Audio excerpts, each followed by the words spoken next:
Hello YouTube. അതെ, അപ്പോൾ ഇന്ന് നമ്മളൊരു ഈറ്റിംഗ് ചലഞ്ച് ആയിട്ടാണ് വന്നേക്കുന്നത്. ഒരു 3 കിലോ നത്തോലി കേട്ടോ, നിനക്ക് കുറച്ച് ചോറ് ഇട്ടിട്ടുണ്ട്. അപ്പം 3 കിലോ നത്തോലിയും ചോറും കൂടെ കഴിക്കുന്നതാണ് ഇന്നത്തെ വീഡിയോ കേട്ടോ. നേരെ ആഗോളി ഗ്രില്ല് ചെയ്തതിൻ്റെ വീഡിയോ ഐബാറിൽ കിടപ്പുണ്ട്. എല്ലാവരും പോയി കാണുക, കാണാത്തവരുണ്ടെങ്കിൽ. അപ്പം മുന്നേ സപ്പോർട്ട് ചെയ്തേക്കണേ. അപ്പം എന്താ ഈ നത്തോലി ഉണ്ടാക്കിയൊക്കെ കാണണമെങ്കിൽ നിങ്ങൾ ഓടിപ്പോയിട്ട് ആ നത്തോലി ഉണ്ടാക്കിയതൊക്കെ ഒന്ന് കണ്ടിട്ട് കേട്ടോ. ക്ലീൻ ചെയ്ത് വെച്ചേക്കുന്ന നത്തോലിക്കകത്തോട്ട് ആവശ്യത്തിന് ഉപ്പ് ചേർക്കുക. പിന്നെ നമുക്ക് കുറച്ച് മുളക് പൊടി ചേർക്കണം. അതുകൂടാതെ നമുക്കെന്താ മഞ്ഞൾപ്പൊടി ചേർക്കണം. മഞ്ഞൾപ്പൊടിയും പിന്നെ കുറച്ച് കുരുമുളക് പൊടിയും എല്ലാം ആവശ്യത്തിന് ചേർക്കുക കേട്ടോ, മറക്കണ്ട. പിന്നെ ഇത് കുറച്ച് നാരങ്ങ പിഴിഞ്ഞ് അതിൻ്റെ മേലോട്ട് അതിൻ്റെ നാരങ്ങ നീരും ഒഴിക്കുക. അതുകൂടാതെ ഇഞ്ചി വെളുത്തുള്ളി പച്ചമുളക് പേസ്റ്റ് അത് അരച്ചങ്ങോട്ട് ചേർക്കുക. നന്നായിട്ട് ഇവനെ ഇളക്കുക. ഇളക്കി ഒരു അരമണിക്കൂർ നേരത്തേക്ക് ഇവനെ സെറ്റാക്കാൻ വേണ്ടി അങ്ങ് വെച്ചേക്കുക. അതേസമയം തന്നെ പാത്രം അടുപ്പി വെക്കുക, എണ്ണ ഒഴിക്കുക, ചൂടാക്കുക. എണ്ണ നല്ല തിളച്ച് വന്നു കഴിയുമ്പോഴല്ലോ അരമണിക്കൂർ വെച്ച നമ്മുടെ മീൻ സെറ്റായ സാധനം നേരെ ഈ എണ്ണയ്ക്കകത്ത് ഇട്ടിടുക. ആ സൗണ്ട് കേട്ടെ എന്താല്ലേ, ഇവൻ അവിടെ കിടന്നങ്ങ് മൂക്കട്ടെ. ഇതേ കണ്ടോ, ഏകദേശം മൂതിട്ടുണ്ട്. അപ്പോൾ ഇതേ കോരാ നമുക്ക്. നോക്കിയാൽ നമ്മുടെ നത്തോലി ഒരു ചെറിയ മീനല്ല മക്കളെ, നത്തോലി ഒരു ചെറിയ മീനല്ല. അപ്പം ഈ 3 കിലോ നത്തോലി ഫ്രൈ ചെയ്തും ചോറും കൂടെ കൂടി ഞങ്ങൾ ഇനി കഴിക്കാനായിട്ട് തുടങ്ങുകയാണ്. ആദ്യമേ നമുക്ക് അതിൻ്റെ അകത്ത് നാരങ്ങയൊക്കെ ഞാനും ഭാര്യയുടെ കൂടിയാണ് ഞങ്ങൾ തുടങ്ങുകയാണ്. തുടങ്ങി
കഴിക്കണമെന്ന് വിചാരിച്ചാണ് മുന്നോട്ട് ഇരുന്നത്. പക്ഷേ ഭാര്യ സഹായിച്ചില്ല. അവൾ ഒരു ശകലം തൊട്ട് അവിടെ ഇവിടെയും തൊട്ട് അവൾ ഇരുന്നിട്ട് പോയി. ഞാൻ ആ മാക്സിമം കഴിയാവുന്നിടത്തോളം കഴിച്ചു. ഇനിയിപ്പം മതി.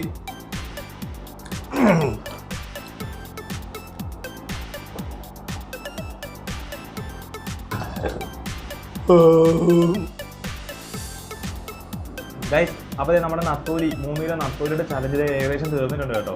അമ്മയും പപ്പയും കൂടെയാണ് തുടങ്ങിയത്. പക്ഷേ അമ്മ കുറച്ച് കഴിഞ്ഞപ്പോഴേക്കും അമ്മയ്ക്ക് മതിയായെന്ന് പറഞ്ഞ് അമ്മ മാറി. പിന്നെ പപ്പയാണ് മൊത്തം നിന്ന് തീർത്ത്. ബാക്കി മൊത്തം നിന്ന് തീർക്കാനായിരുന്നു, പപ്പയ്ക്ക് പറ്റിയില്ല. ഇത്രയും ബാക്കി നത്തോലി വന്നിട്ടുണ്ട്. ബാക്കിയുള്ള എല്ലാവരും തിന്ന് തീർത്തിട്ടുണ്ട്. അപ്പം ഫാമിലിയുടെ ഹാപ്പിയാണ് നമ്മുടെ ഹാപ്പി അല്ലേ. അപ്പോൾ 2K ട്രാവലറിൻ്റെ ഇങ്ങനെയുള്ള വീഡിയോ ഇഷ്ടപ്പെട്ടിട്ടുണ്ടെങ്കിൽ ചാനൽ സബ്സ്ക്രൈബ് ചെയ്യാൻ, ആ ബെല്ലൈക്കൺ അമർത്താനും മറക്കണ്ട. അപ്പം മറ്റൊരു വീഡിയോ ആയിട്ട് കാണാം. ബൈ.